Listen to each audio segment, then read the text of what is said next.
So magandang umaga po. Dito po ako sa Admiralty Station. So may panawagan po ang grupo rito para sa mga namumuno sa atin sa Pilipinas.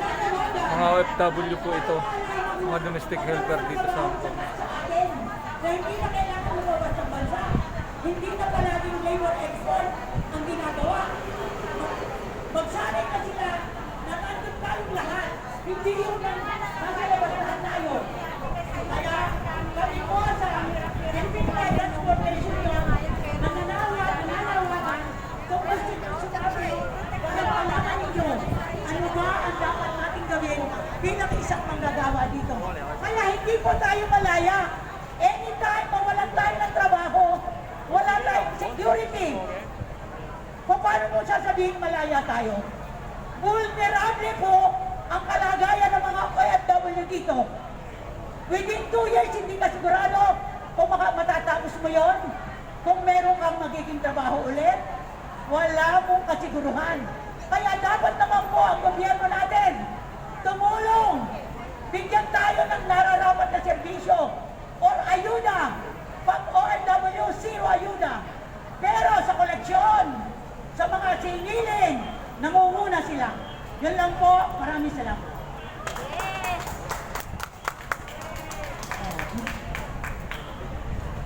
Kaya narinig po ninyo ang ilan sa mga hinaing. Ilan lamang po yan sa mga hinaing at ang mga tuwirang isinusulong ng unionistang manggagawa dito sa Hong Kong. Magmula sa ating mga panawagan na dagdag sahod, disente at komportableng akomodasyon sa trabaho, pagdagdag ng ating mga salary at mga allowances, ilan lang po yan sa aming mga isinusulong. At pag dumating man ang pandemya, nandun pa rin po tayo, nakatali pa rin po tayo sa paghingi ng ayuda na hanggang ngayon walang sagot ang ating gobyerno. Sa tuwing na lang nananawagan tayo sa gobyerno ng Hong Kong sa mga hindi makatarong ang pulisiya nila, ni wala tayong tulong o suporta man lang nakukuha sa ating konsulado, maging lalo na sa ating gobyerno.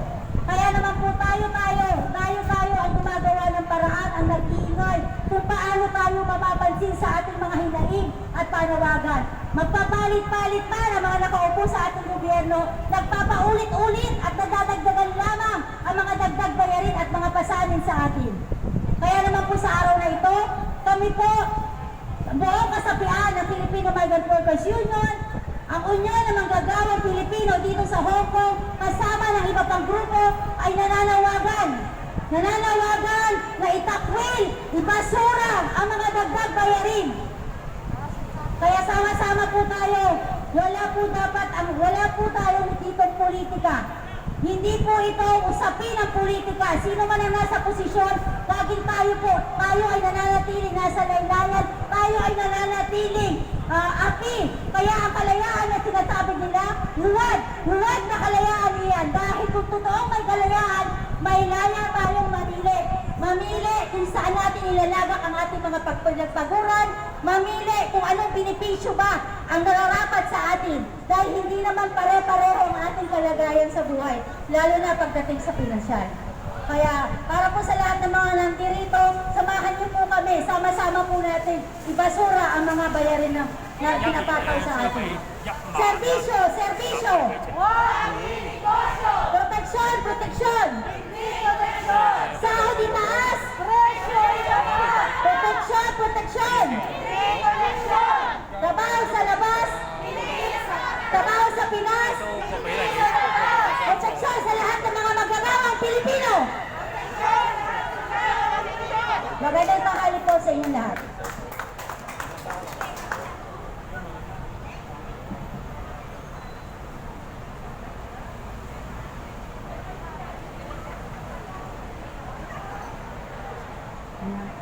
Magandang umaga sa ating lahat. Ako po ay si Gina Clio, tagapangulo ng Cordillera Alliance.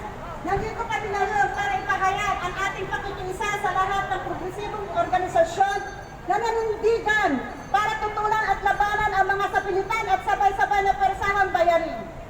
Nung kasagsagan ng overseas voting para sa national election, ginulantang tayo ng mga dagdag singilin ng gobyernong Duterte. Hindi pa tayo nakakabangon dulot ng krisis sa pandemya, wala tayong kawalan ng mga OFWs sapagkat ginawang mandatory o compulsory ang koneksyon sa mga bayarin ito. Dagdag na bayarin sa mandatory pag-ibig mula 100 hanggang 200 kada buwan kontribusyon o 1,200 to 2,400 kada taon. Sumuble ang halaga ng itinaas ng mandatory contribution. Itakabit pa ito sa pagkuha ng OEC. Walang kalayaan ang mga OFWs dahil hindi man lang tayo kinonsulta ng ahensya ng gobyerno kung okay pa sa atin Gandang ang umaga, pagtaas kuya. ng Kami po ay contribution nananawagan at pagsahang na membership. kailangan po scrap itong mandatory fees dahil hindi naman po natin kailangan dito sa Hong Kong itong PhilHealth dahil meron na tayong insurance na kinukuha ng ating app. Pangunahing bilihin. Bayad sa tubig, kuryente, pamasahe at dagdag pa. Ito na naman mandatory bayaran na ito. Walang malasakit ang gobyernong Duterte sa ating mga OFWs. Ang nakalaga lang sa kanila ay remittances at kita na makukuha nila sa mga koneksyon ito. Ginagamit ang pagtaas ng kalidad ng serbisyo para bigyan katwiran ang pagtaas ng mga bayarin. Dahil hindi lang nagtaas ang kalidad ng serbisyo. Hindi sinama sa listahan ng binigyan ng ayuda ang ating mga kapos na ang mga ayuda para sa mismong OFW sa panahon ng pandemya sa halip na bigyan ng tunay na serbisyo, tunay na proteksyon ang mga tunay na proteksyon ang mga OFW. Lalo tayong pinapahirapan ng mga dagdag singilin na ito. Kapasambakan nun! Kapasambakan hanggang ngayon! Ang mga OFWs hindi papayag na maging kapasambakan magpakailanman. Hindi sa pilihan ang tag-ibig, kaya naman mula sa Cordillera Alliance, ang mahigpit na tumitindig at nakikiisang tutulad labanan ang mga mandatory fees na ito. Ang aming protesta ay aming pinakaabot na iparating sa bagong linyakan ng gobyernong Bongbong Marcos, Bongbong Marcos Jr. at pakinggan at aksyonan na huwag na rin mandatory ang pag-ibig membership sa lahat ng OFWs. Hi, Tuya. Na may kalayaan ang bansang Pilipinas sa pamamagitan ng hindi pagpapatupad sa mga lehitimong demands. Karanyangan natin na no to mandatory pag-ibig membership. Promote mo rin para yung No to mandatory subscribers mo, maintindihan nila yung ano, kung ano yung pinalaban nito. Scrap na suspension! Servisyo, hindi negosyo! Protection! Protection! Maraming salamat po.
natin dito sa Hong Kong.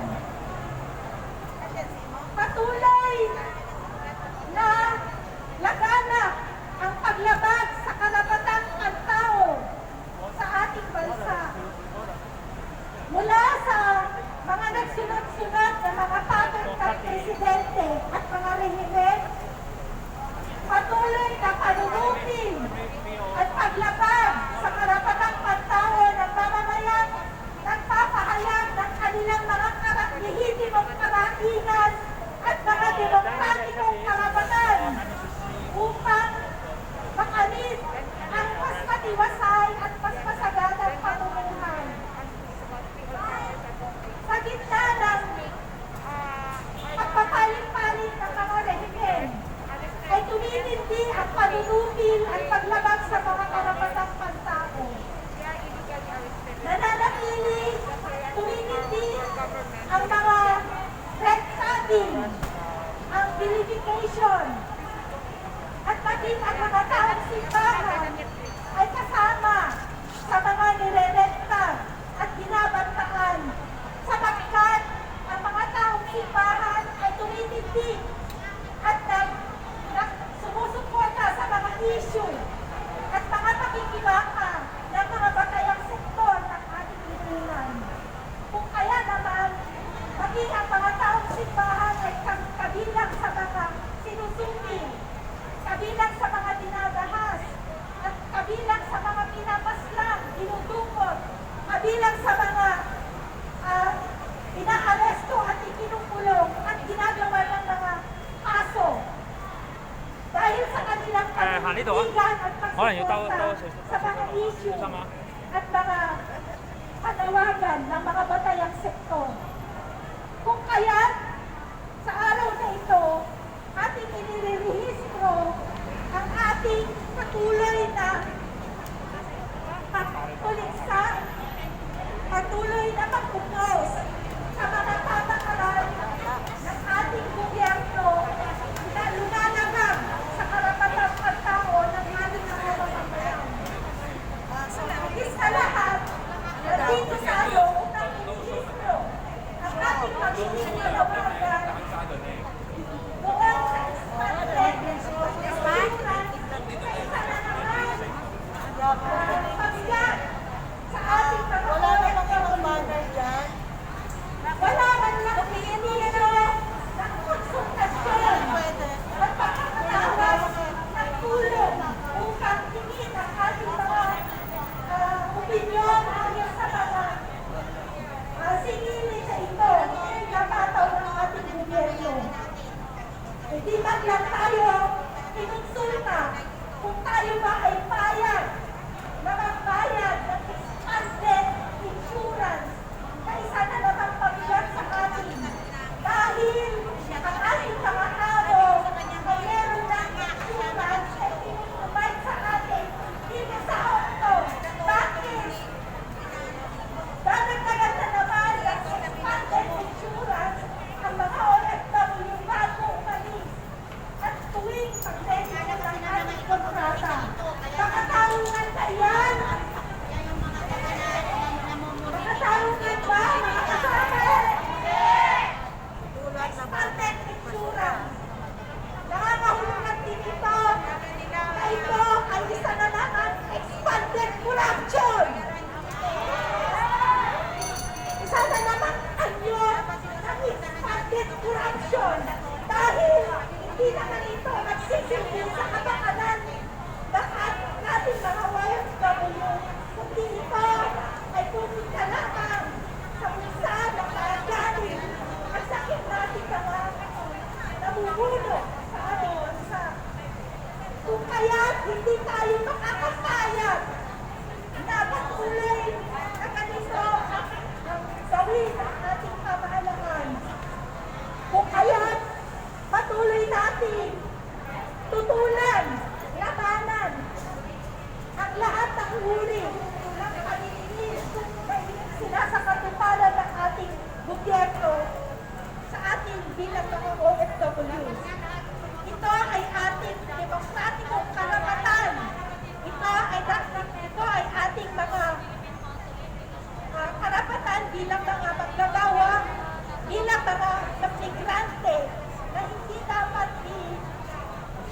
ipatupad ng ating gobyerno dahil ito ay ibayong mabigat sa ating mga kababayan, sa ating mismo na mga OFW. Kung kaya mga kasama, mula sa hanay ng mga taong simbahan, mula sa promotion of church people's resistance, ay aming pinapahayag ang aming mahigpit na pakikisa sa ating lahat upang tutulan at lahat at labanan lahat ng tatlong pagsasamantala ng aming pamahalahan at higit sa lahat patuloy natin itaguyod ang karapatang pantao sapagkat ang karapatang pantao ang pinaka-esensya ng ating existence bilang tao at bilang mga mamamayan. At patuloy din kasama natin sa ipinapalawagan ang pagpapalaya sa mga pagsasaka na itong farmers na kamakailan lamang ay inaresto ng mga kapulisan noon sa Hasyet Batinan sa Tarlac dahil sa kanilang sama-samang pagdidiin ng karapatan upang pagbulkan ng lupa, sila ay inaresto at itinulong. Hindi